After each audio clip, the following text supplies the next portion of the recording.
All right.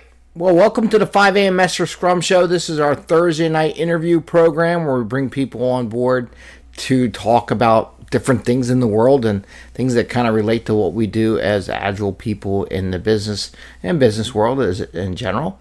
And today I got Annie Mood, who is a well-being consultant specializing in preventing and really important, preventing burnout and restoring work-life harmony, which is what we go on. If you look at our mission statement, kind of like right into it, so it's perfect. Annie's going to be in book volume 21 of the Change series for insights and self-improvement, and that's the next series after the one I was just in. And this interview is not the classic what do you know about Agile and what can you teach us, but it's more of a let's get to know Annie and what she would like to share with people around the world and everything. And we might have a bubble alert just so we got a cattail that just went through our interview. Bubbles. Really? Anyway, this is what happens on my show every day. So the people who watch my program are used to this. She's my co-host. That's why I always say I'm always the co-host.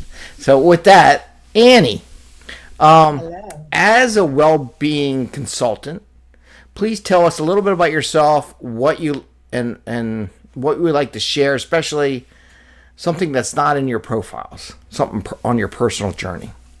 Ooh, you want to get in there quite deep straight away. Oh yeah, we gotta learn. They gotta want to meet you first. Okay, let's see. Something that I have not shared, perhaps, is that I was clinically depressed for about 30 years. Wow. Yeah. So, and I had to really work. I'm no longer depressed.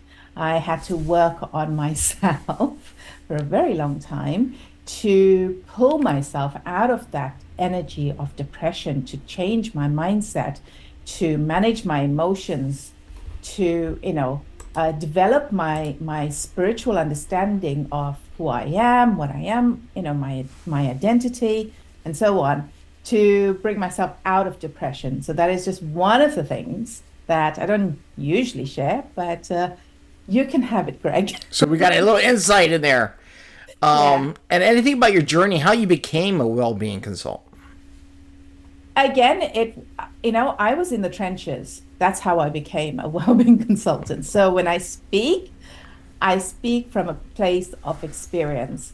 So, having grown up in a country where we were segregated, there was a lot of rioting. It was a challenging time in our country. So that's one level of being in the trenches. Then moving to a new country and starting off on my own and building a life, and being in quite a few controlling relationships, all related to the depression, I guess. And then having teacher burnout twice. And when I say teacher burnout, I mean I went right down. I was off for a year. Mm. Uh, so I had to really bring myself out of that survival mode and back into thriving. And then my child was diagnosed with a rare form of autism.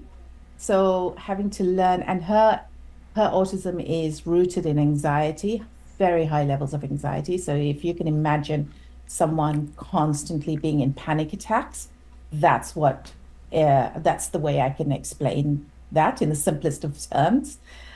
And I think it was just, I was in survival mode for a very long time, but at the same time, I knew that I had to work on my inner self. I had to work because nobody was going to come and save me. Nobody knew how to. Yeah. So Yeah, that's a that's good. the thing that people need to know, that even if you go to a doctor, they're just going to ask you a few questions, but you have to do the inner work to get yourself out of where you are. And that's an amazing story, and you have to fill in. So, what countries did you travel from and to, and where you are now? Just real quick. Um, so I was born and raised in South Africa, and now I live in the UK, but I've been in the UK for about 25 years. So I've taught in the UK education system for a while. Yeah, Yeah, about 2 decades. it's kind of like when people ask me, "Where are you from?" I said, "Well, technically, I've been in Philly for like 30 odd years, 35 years now, something like that." And before that, lived all throughout the United States, traveling. So it's kind of funny when they ask you, where you from? Well, technically. Can you share something about your business and how you got to the business? You shared how you became a well business consultant, but is there anything about your business that you would like to share, how you started teaching this and coaching? I love teaching, even though I didn't want to become a teacher. I was forced. Yeah. But it turns out I love teaching the thing that I like to teach, which is not maths and not English, but about emotions. And I think because I have this deep understanding and I can help people understand it in its simplest form. And the reason I learned how to do that was because I had to do that with children, in being in education. So that's how it all came about. The fact that I just I know how to take something complex, bring it into its simplest form for people to understand. And when you know your genius zone, then you use it. Okay. So that's how it came about. Well, And I love helping people. I do love helping people. Yeah. that's I think that's what we all have here as far as being working as a group and everything, and try to encourage people. So a little before we did an interview, and we talked, we chatted. And do you have any advice for how to empower people to manage their own emotions? Like in Agile, we're all about empowerment and self-organization. So any tips you can provide us, because we're emotional peoples, right? Beings. Can you share something about how to empower people to manage their emotions? Oh, there's so many different ways of doing that. Well, just pick one or two. Just We pick don't want one, your whole two. book. We'll save that for later. You can sell the book. If I was to, so I use techniques, I use different techniques to help people to empower themselves. But if I was if you couldn't use a technique, which is very easy to learn anyway, I use EFT, I use heart math, heart brain coherence, bringing your heart and your brain into coherence and synchronicity. But if you don't, the simplest way or the simplest tool I could give is you've got to become aware of your emotions and your thoughts, because the two are linked, right?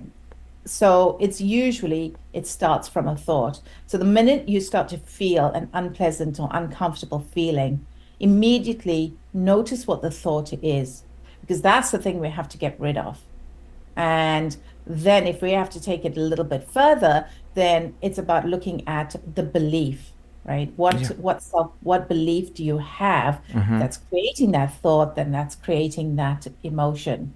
And usually people go about their day not really thinking and not giving themselves time to feel, or not allowing and accepting those feelings.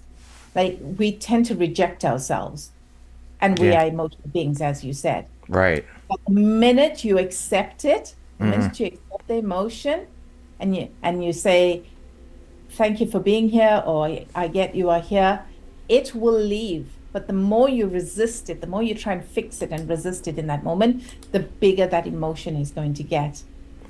So, So, so the big thing is, like we always talk about in coaching, is acknowledging your emotions before you get in there, so that you know where your stance is and where you're set out before you go and engaging with other people. Maybe is yeah, important. Okay. yeah. But also being aware of your physical status. Mm-hmm. Are you hungry? Are you Mm-hmm. tired? Yeah. Or are you thirsty? Yeah. Those three things can also cause emotional discomfort, Yeah. right? Also Definitely. trigger that. Well, Yeah. yeah. I always tell people, don't, Basic level. if you're gonna do an all day event, make sure you feed them. Otherwise, you're gonna catch it later on in the event. Yeah. So I got a scenario for you, and I can use your help with.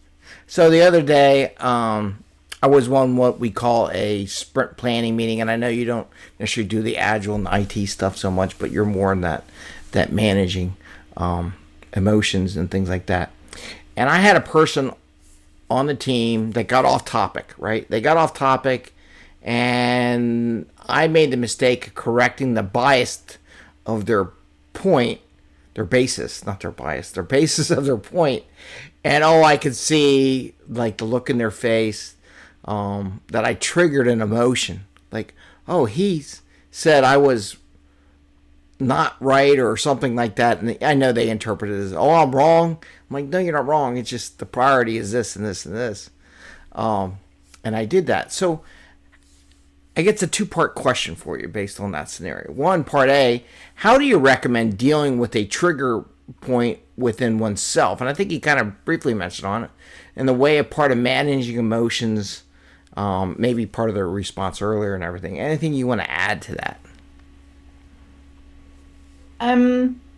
So you, okay, I deal with triggered people all day long. Triggered children, triggered staff, triggered clients. Right? They come to me because of their triggers. We're going to need to figure that. We're going to have to do a whole nother session on, if you do it all day long, how can you help us? Because we deal with that a lot too. So, okay, you cannot match their energy. You've got to step back firstly. That's not you. You've got to separate the two. Okay, your energy is your energy. Their energy is their energy. Something you said you triggered, but something you said triggered in that person, but you don't actually trigger that person. right.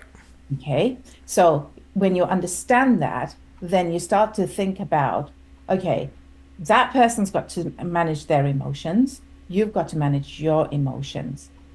Okay. So if you are getting triggered by them getting triggered, that's when you've got to become more self-aware as well and step back. Right. So you cannot help another person. But I can't help people who are crying if I'm crying myself and feeling their emotions.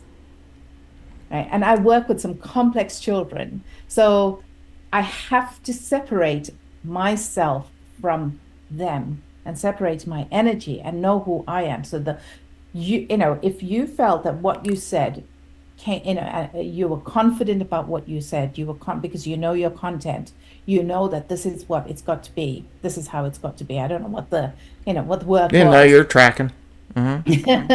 Whatever the work was. If you are confident, then you must know that was not you. Like that was not your energy. You don't have to dive into that energy. If you are saving someone who's fallen overboard, you're not going to dive in with them, right? Overboard on a boat or ship. You throw them the lifeline, right? Don't kill yourself. You're going to be in it, struggling with them. Yeah. No. But it takes practice. Look, it takes practice. Even though I'm saying this, right, you've got to learn and practice. And you actually, generally people need someone to coach them and help them to understand how to do this. I'm just explaining it through words. But there are ways that we work together to separate you from the client and separate, not even from the client, from anyone, actually. You have to separate the emotions. And it's easier when you don't have an emotional connection, right? So if it's your spouse, if it's your child, you're going to get triggered, and it's harder to come with that trigger because you have an emotional connection. But again, what is that thought? That thought is, I want you to feel better so I don't feel like this. I'm going to put this request out there, and I'm going to catch you on. We talked about having Annie on one of our meetup groups for the 5 a.m. Mester Scrum show, and maybe we could do a session and practice how to handle triggered people. Maybe that would be a little session we could do in there, just a little quick little practice. That I think maybe if people are interested in that, please comment on this and say, yes, I would love to know how to handle triggered people from all your experience. Maybe we'll do a session in our meetup. So please comment in this video. Now, on a, and that goes right in my part B of my question. Actually, I walked right in my own question. How do you manage triggered people? Any recommendations? And just from the top, but yeah, definitely people comment if you would like to do a session, some practice rounds with Annie on and doing some trigger practice, I guess, if you want to call it that. How do you manage triggered people? Firstly, I would ask, what was the energy in the room at the time? I would say a lot of times when you're in these meetings, it's people have lots of things going on. They're distracted. They have other appointments, other meetings they have to do or work they have to get done. So they may be anxious, right, to get moving on.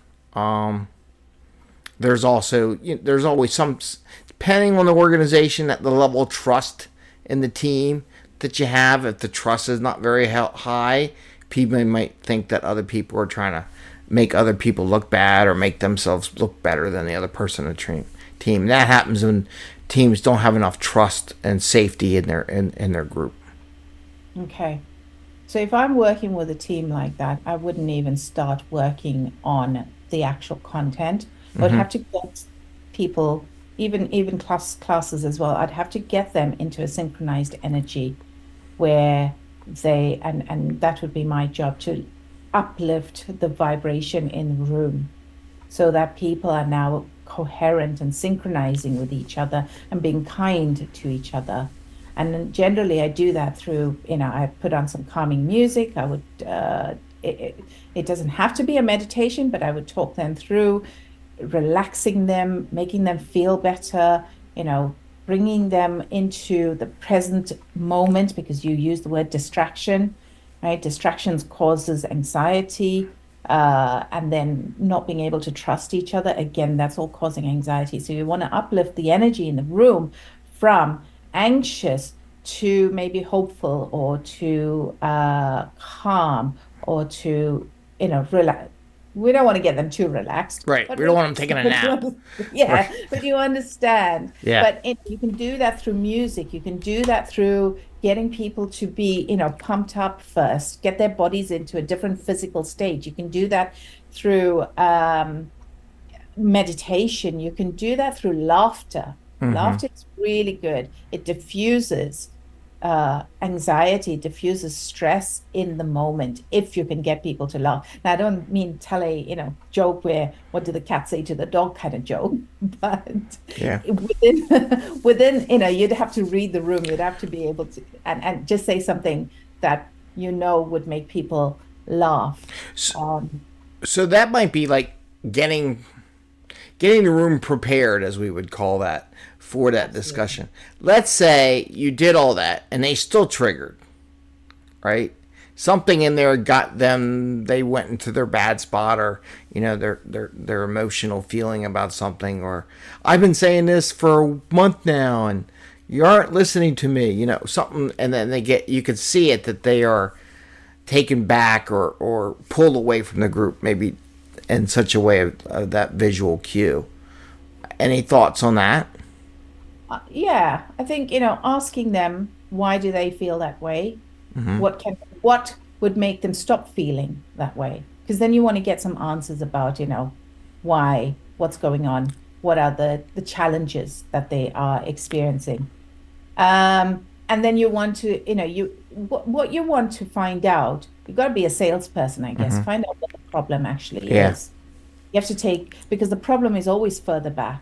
The problem may not even be something to do with the team. It might just be that person's resilience is so low Yeah. that anything is going to trigger them, or they've got something going on in the background at home, whatever it is, so, but in situations like that, as a coach, you have to read the situation, to pull the person aside and give them a coaching session. Yeah, and I definitely agree. You want to pull them on the side. But let's say you're in a team environment. So it's tricky in a team group. One-on-one, you pull them aside. But when you're in that moment and you got like 10 people on the team and one person gets triggered, any thoughts on how to downplay or bring them back, or bring the team back to that mode? Well, usually that's when I would use my techniques. I would Okay. stop everything. And that's when I would be like, okay, right, let's just take a moment. Let's bring it, let's give ourselves. In fact, that is a great time to actually break for a cup of tea or coffee or whatever you all have. What do you have? Mountain Dew? I don't I know. don't know what you have. Sometimes, yeah, coffee, tea, Sometimes. Mountain Dew. But yeah, because if you cannot break that tension yourself, then you need bigger forces, which is take a break in that moment. Yeah, yeah. Things calm down, then come back. And before you come back, you start again from the same place you started at the beginning. Because yes, it just meant that, the energy started to get tense as you were going along in that session. Yeah. So even if it's a 5-minute break where people stand up, they breathe, they, move their Yeah. bodies, changing their state, right? There is going to be able to change again the energy or change the tension in the room. And you've Okay. got to try different things to Yeah. see what works. And I love the idea of trying different things and different ways to do that. And my own personal trouble is doing it in such a way that's subtle enough that people don't think, well, you're bringing attention to me. You're making me the star of the show. And we don't want them to feel like now they're the star of the show because they created an environment or the meeting's going off track or wherever it's going. And sometimes I just try to offer, compliment them on their idea and thought rather than say they're wrong. Say, that's a great point. Would you be open to have a further conversation as a group and we can talk about this topic as a whole and really focus on the concerns that you brought up or something like that as a way of pulling them back from retreating without saying, hey, you're wrong, we're not there. There's I've heard a lot of negative things that people have said in the past, coaching some people like, oh, that's not the topic and I disagree with what you said. And there's maybe some word things you can play to bring them back. Yeah. Okay. Yeah. And solution, yeah, just thinking Go. about solution focus Mm-hmm. than problem focus. And as the facilitator, you would need to facilitate that. Let's bring the group back into solution focus. To be honest, I had to do a lot of that in staff meetings. Well, that's basically what these meetings are. They are like staff meetings. It's Um, staff meetings, yeah. I know. Nothing's going right. No, that's what they all call them. There's a staff meeting. It's a status brief. No, it's not a status I brief.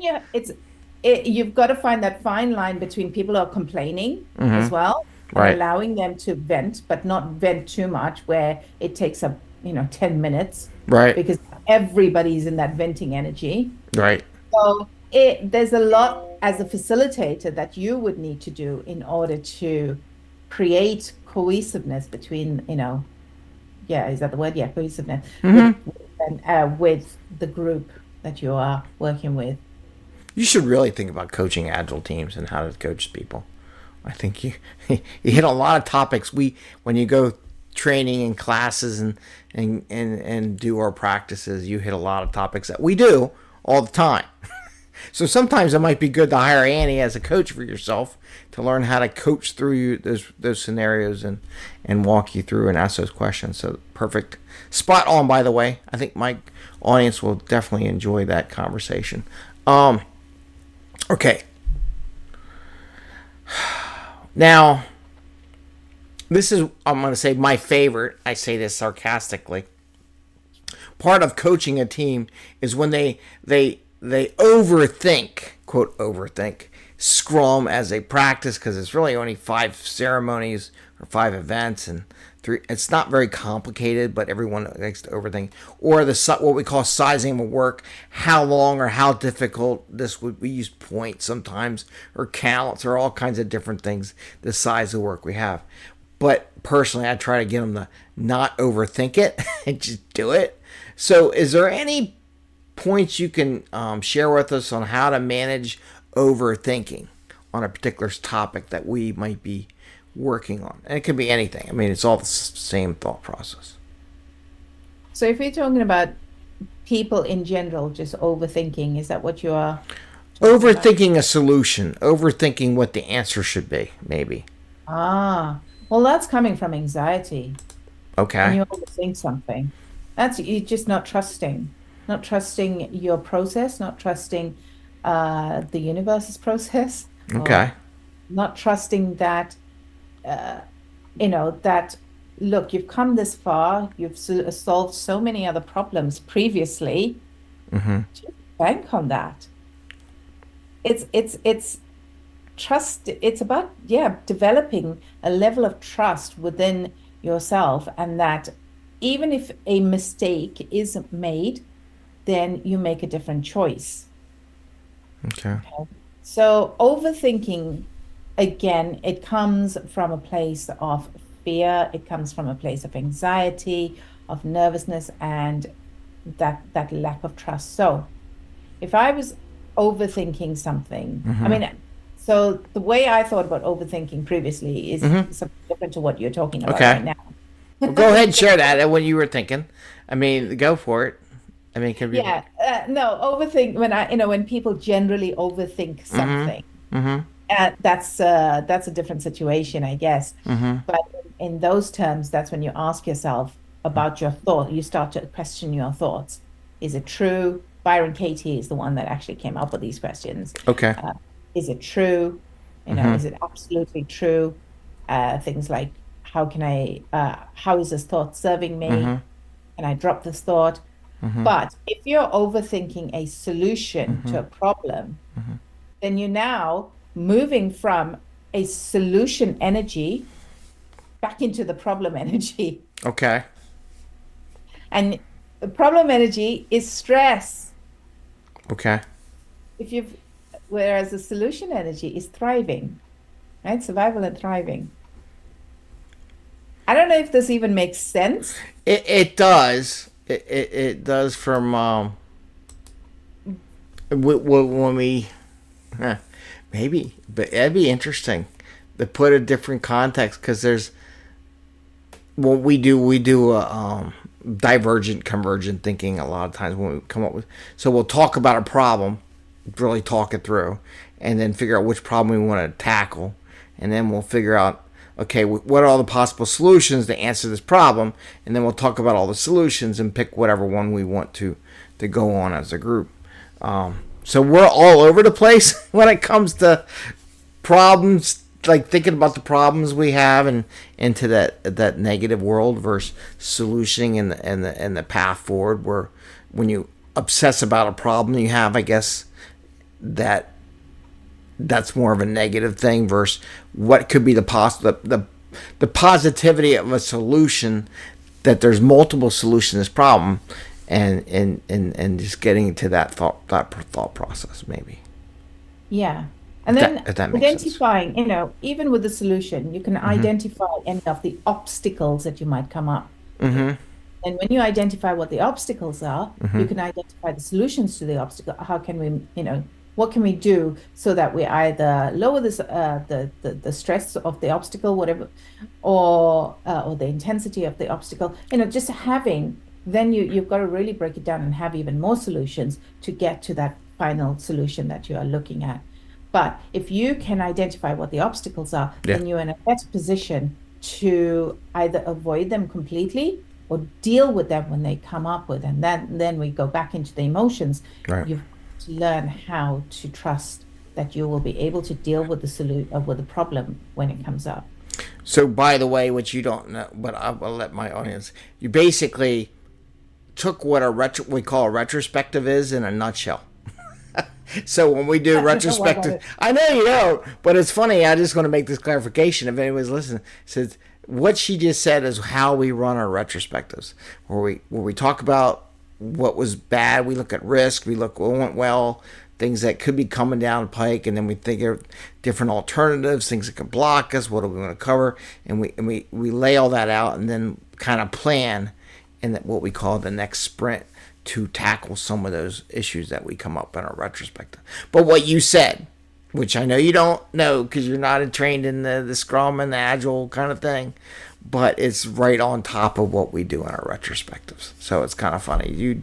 You summarize in a different thought pattern or a different way of looking at it than what we do as part of our simple process, which can be, they say, Scrum is easy to implement. Or no, Scrum is easy but hard to master. It's just one of those things. Anyway, so great. Thank you very much for that. Now, from our conversation, I know you work with quite a few clients in the States, especially East Coast and all. Please share a little bit about your services that you have available, maybe your future business endeavors, what you got coming down the pike, what people might want to know more about your business. Okay, so I have just moved platforms, and I now have a teaching platform, which suits me better. So I have courses on my platform, Good. and there will be more courses coming up, and it's all about mindset work. It's about emotions. It's about delving deeper into limiting beliefs and making those changes. I do a mastering stress workshop, but that is yeah, that I have on my website. You'll see a calendar, and I will be putting it up on my calendar Okay. when I'll be doing those. So I do one-to-one coaching, group coaching, and workshops. I want to do a lot more. I want to do more teaching as well. That's why that was one of my reasons for moving to this platform. So yeah, there's lots up and coming. It's just a matter of keeping an eye on. Okay. Now with that, how do people get a hold of you, get in touch with you? What are the different Okay. mechanisms? So I'm all over social media as Okay. Annie Mood, either Annie Mood Coaching or Annie Mood Consulting, one of the two. I have a Facebook group called Stress and Wellbeing, Own Your Power Stress and Wellbeing Sanctuary. And my website now is anniemood.newzenla.com. Okay, we'll help you on your website thing. You can route people if you want to make it easier for you. Maybe I'll show My you a trick social or two. media, I'm out there. So Okay. I'm on Instagram, on TikTok, Facebook, and LinkedIn. So if they look for Annie Mood, you'll probably find you on any one of those topic areas that way. Yeah, I don't think I've seen many Annie moods. Hopefully, they're not hiding. You never know. Oh, I I just haven't Googled people. I yeah. don't know. I found another person exactly spelt the same my name in Florida and was a mechanical engineer like me. It was kind of weird, Wow. but definitely a different person and actually a legitimate person. So it's just funny how that happens in the world. You never know. You might have a twin. You Um, never. Never know. So, well, I want to thank you, Annie, for coming here and appreciate you sharing some thoughts on managing your stress. Getting into that good emotional status or state way of Great. being Yeah. and your story a little bit and definitely want to invite you. Maybe we'll do some team up with some meetup events for my 5 a.m. Mester Scrum meetup group. I think people could really use your talents and your knowledge and what they do. Oh, thank you. I would love that actually, because Okay. I do work with workplaces. I work with a lot of workplaces, well, mainly schools at the moment, but Hey, it's a good business. workplace. Maybe business will be another side gig for doing helping because we know we're all stressed. Think about everyone; Yes, they're all stressed yes. at the workplace, whether it be schools or outside. So they could definitely use Yeah, your help. absolutely. In a time where people's stress levels have hit all high, Hmm. and it's the cause of most of our illnesses. It's stress, and most of our physical illnesses as well. Yeah, So we need a better way of managing our stress so that we can live longer and see our grandkids. yeah, definitely. That's the plan. All right. Well, thank you very much, and hopefully we'll see you soon. Thank you so much, Greg. I really enjoyed this. Yeah.